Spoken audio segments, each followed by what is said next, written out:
प्रधानमंत्री मोदी जी के मार्गदर्शन में भारत के बहादुर जवानों ने पाकिस्तान को चारों खाने चित्त करते हुए उसको उसकी ही औकात में लाने का काम किया है।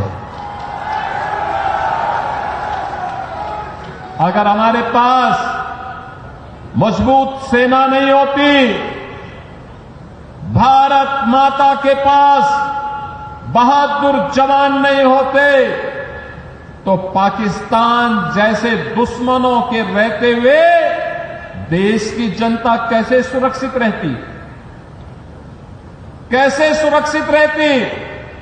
अब तो भारत ने बता दिया है कि अगर हमारे एक नागरिक को भी छेड़ोगे तो अपने अस्तित्व के लिए जूझोगे, अपने अस्तित्व के लिए जूझोगे।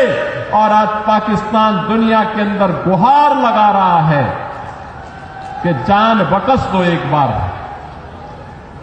बहनों और भाइयों, ये इसलिए क्योंकि पिछले 10 वर्ष में प्रधानमंत्री मोदी जी के नेतृत्व में सेना के आधुनिकीकरण को लेकर के, सेना के सुदृढ़ीकरण को लेकर के लगातार कार्य हुए हैं। और इसीलिए भारत की सेना दुश्मन के किसी भी प्रकार का मुकाबला करने के लिए सदैव तत्पर रहती है। अगर कभी दुश्मन ने कोई जरूरत की तो उसके घर में घुस करके, उसको मार करके उसका काम तमाम करने की पूरी क्षमता भारतीय सेना के पास है। बहनों और भाइयों, जो काम देश की सुरक्षा के लिए सेना का है, उसी प्रकार का कार्य आंतरिक सुरक्षा में कानून का राज स्थापित करने में पुलिस की हुई होती है। याद करिए 2017 के पहले का उत्तर प्रदेश कोई सुरक्षित नहीं था। सायंकाल होते होते सड़कों पर कर्फ्यू जैसा दृश्य दिखाई देता था। उपद्रवी और उत्पाती सड़कों पर आकर तांडव करते थे। न बेटी सुरक्षित थी, न व्यापारी सुरक्षित था। हर तीसरे दिन एक दंगा होता था। पर्व और त्योहार के पहले ही लोगों के घर में, लोगों के मन में एक आशंका आ जाती थी, पता नहीं अब क्या होगा, अब क्या होगा।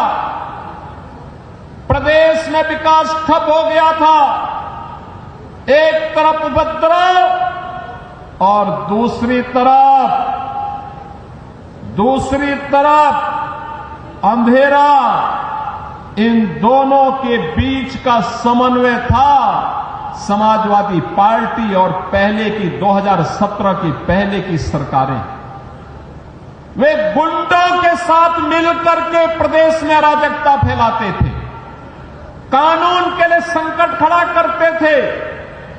बेटी और व्यापारी की सुरक्षा के साथ उनके सुरक्षा के साथ खिलवाड़ करते थे, सज्जनों को प्रताड़ित करते थे, दुर्जनों का महिमा मंडन करते थे। यही पिछली सरकारों का कार्य था। और जब विकास एजेंडे में नहीं होता है तो फिर सरकार कुछ कर नहीं सकती। याद करिए, कासगंज जनपद का निर्माण 2008 में हुआ था। 2008 में बहुजन समाज पार्टी की सरकार थी। उसके बाद 5 वर्ष समाजवादी पार्टी की सरकार रही। बहनों और भाइयों, पुलिस लाइन जो पुलिस की व्यवस्था की बुनियादी आवश्यकता होती है, इसके लिए न जमीन दी गई, न पैसा दिया गया। और केवल कासगंज नहीं, उत्तर प्रदेश के लगभग 12 जनपद ऐसे थे जिनमें जिला मुख्यालय नहीं थे, पुलिस लाइन नहीं थी, डीएम और एसपी भी किसी ब्लॉक में बैठने के लिए मजबूर होते थे। बुनियादी सुविधाओं के अभाव में कैसे 25 करोड़ जनता की कोई सुरक्षा करता। लेकिन आज उत्तर प्रदेश पुलिस देश के अंदर एक मॉडल के रूप में देखी जा रही है, एक मॉडल के रूप में आधुनिक सुविधाओं से युक्त, हर प्रकार के संसाधनों से युक्त। और माफिया का तो काल ही बन गई है पुलिस। अब माफिया पैरेलल एक समानांतर सरकार नहीं चला सकता, किसी गरीब की प्रॉपर्टी पर कब्जा नहीं कर सकता, सज्जन शक्ति को प्रताड़ित नहीं कर सकता, बेटी और व्यापारी की सुरक्षा पे सेंध नहीं लगा सकता है। अगर लगाएगा तो उसे मालूम है अगले चौराहे पर यमराज उसका इंतजार कर रहा होगा और फिर राम नाम सत्य है कि यात्रा निकलनी प्रारंभ हो जाएगी। बहनों और भाइयों, ये नए भारत का नया उत्तर प्रदेश है।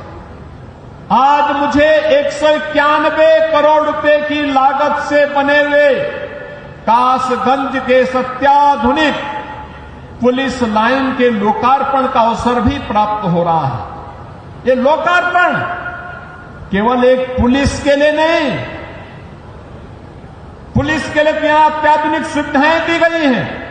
1000 बैरक बनाए गए हैं, 1000 पुलिस कार्मिकों के लिए बैरक बनाए गए हैं। यहां पर पुलिस के जुड़े हुए अधिकारियों के लिए आवासीय सुविधा भी दी गई है। पुरुष हो या महिला कांस्टेबल या अधिकारीगण, इन सबके लिए सुविधाएं दी गई हैं। ऑडिटोरियम भी बनाया गया है। लेकिन साथ साथ यहां पर पुलिस की वे आधुनिक सुविधाएं भी इनको प्राप्त हो रही हैं जो एक आधुनिक पुलिस को प्राप्त होने चाहिए। और ये मॉडल बना है। उत्तर प्रदेश पुलिस आवास निगम ने एक समय सीमा के अंदर इसे निर्माण करते हुए आज समर्पित किया है और यह कार्यक्रम अनवरत रूप से आगे बढ़ेगा। अब पुलिसकर्मी भी टूटे हुए एस्बेस्टस के बैरक में नहीं रहेंगे, बल्कि हाई राइज बिल्डिंग के किसी अच्छे शानदार आवासीय सुविधाओं से युक्त बैरक में रह करके सुरक्षा का शानदार मॉडल खड़ा करेंगे। यह पुलिस लाइन कासगंज इसका एक उदाहरण बनकर के उतरी है। मैं इस अवसर पर उत्तर प्रदेश पुलिस को, उत्तर प्रदेश पुलिस आवास निगम को और कासगंज पुलिस को हृदय से बधाई देता हूं जो इन सभी सुविधाओं का लाभ आज यहां प्राप्त करने जा रहे हैं। बहनों और भाइयों, आज यहां पर कासगंज के अनेक परियोजनाओं की सौगात भी कासगंज वासियों को प्राप्त हो रही है। मुख्यमंत्री कंपोजिट विद्यालय का शिलान्यास, याद करिए, मुख्यमंत्री कंपोजिट विद्यालय, यह शिक्षा का एक मॉडल बनने जा रहा है अटल आवासीय विद्यालय की तर्ज पर।